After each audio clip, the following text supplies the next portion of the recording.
بسم اللہ الرحمن الرحیم۔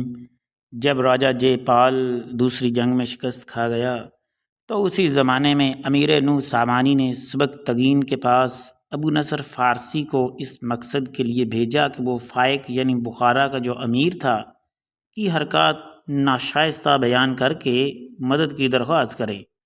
سبکتگین آل سامان کی بے چارگی کی داستان سن کر اپنی غیرت کی وجہ سے سخت بے چین ہوا اور اسی بے چینی کے عالم میں فوراً ماوراء النہر کی طرف روانہ ہو گیا۔ امیر نو مقام سرخس تک سبکتگین کے استقبال کے لیے آیا۔ اگرچہ ملاقات سے پہلے سبکتگین امیر نو سے کہلوا چکا تھا کہ یعنی سبکتگین کو کہ بڑھاپے کی کمزوری کی وجہ سے گھوڑے سے اتر کر امیر نو کا رکاب کو بوسہ دینے کی خدمت میں معاف رکھا جائے، اور امیر نو نے اس بات کو مان بھی لیا تھا۔ لیکن جوں ہی دونوں کا آمنا سامنا ہوا اور سبکتگین امیر نو کے چہرے پر نگاہ ڈالی تو بادشاہی رعب داب سے وہ کچھ ایسا مجبور ہوا کہ وہ بے اختیار اپنے گھوڑے سے اتر پڑا اور امیر نو کی رکاب کو بوسہ دیا۔ امیر نو نے بھی بڑی خوشی سے اور عزت افزائی کے ساتھ سبکتگین کو گلے سے لگایا۔ ان دونوں امیروں کی ملاقات سے تمام دیکھنے والے بہت خوش ہوئے اور ان سب پر اس خوشی کا خاص اثر ہوا۔ دونوں میں یہ بڑی پرلطف اور دلچسپ ملاقات تھی۔ مختصر یہ کہ جب بات چیت خاطر مدارت سے فراغت ہوئی تو اصل معاملہ درمیان میں آیا اور امور سلطنت کے بارے میں بات چیت ہوئی اور دشمنوں کو دفع کی تدابیر پر صلاح مشورے ہونے لگے۔ آخرکار یہی طے پایا کہ سبکتگین واپس غزنی جائے اور ایک لشکر جرار تیار کرے۔ اس کے بعد امیر نو نے سبکتگین، اس کی اولاد اور متعلقین کو طرح طرح کے بیش بہا خلعتوں سے اور نوازشوں سے رخصت کیا اور خود لشکر کشی کا ارادہ کر کے بخارا کی طرف روانہ ہوا۔ جب ابو علی حجموری کو، جس کے پاس فائق پناہ گزین تھا، اس تمام معاملے کی خبر ہوئی تو وہ بہت پریشان ہوا۔ اس نے اپنے امیروں وزیروں سے مشورہ کیا کہ اگر کوئی مصیبت پیش آئے تو کہاں اور کس والی ملک کے پاس مدد کی درخواست لے کر جانا چاہیے۔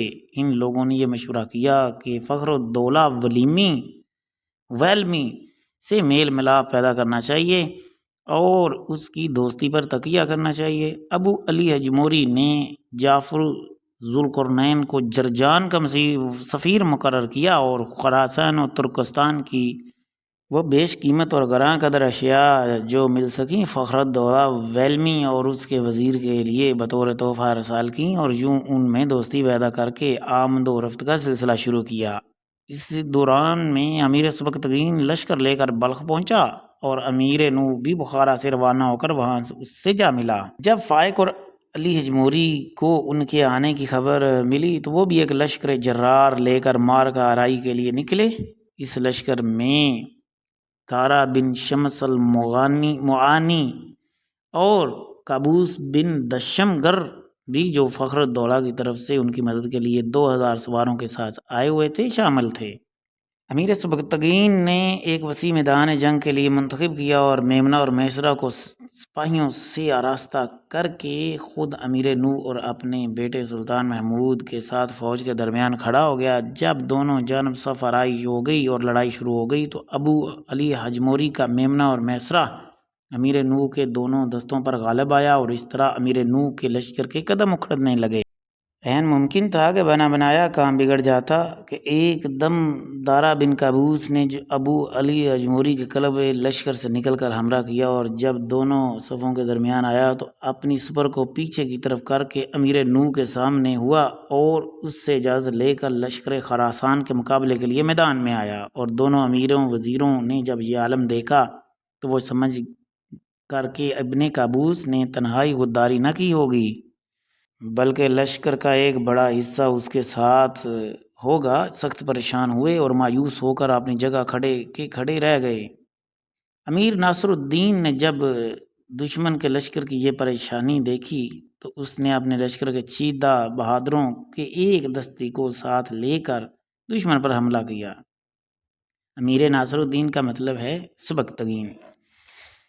خراسانی لشکر اس زبردست حملے سے بدحواس ہو گیا اور سامنے کی طرف بھاگ نکلا۔ سلطان محمود نے ان بھاگنے والوں کا پیچھا کیا، ان میں سے بیشتر کو قتل کیا اور جو باقی بچے انہیں قید کر لیا۔ یہ بد نصیب بھاگنے والے جنہوں نے اپنے آقا کے ساتھ نمک حرامی کی تھی اس قدر مال و اسباب اور اسلحہ وغیرہ چھوڑ کر بھاگے کہ اگر ان کا 10واں حصہ بھی اپنی عزت بچانے میں صرف کرتے تو زمانے کی مشکلات سے ہمیشہ ہمیشہ کے لیے محفوظ ہو جاتے۔ جنگ مسلمانوں کے ساتھ ہی تھی اور جس کا نتیجہ بھی سلطان محمود غزنوی اور اس کے بعد سبکتگین کو فتح کی صورت میں ملا۔ اور مزید آگے تاریخ جاننے کے لیے ہماری اگلی ویڈیو کا انتظار کیجیے۔ عرفان اللہ کو اجازت دیجیے۔ اللہ حافظ۔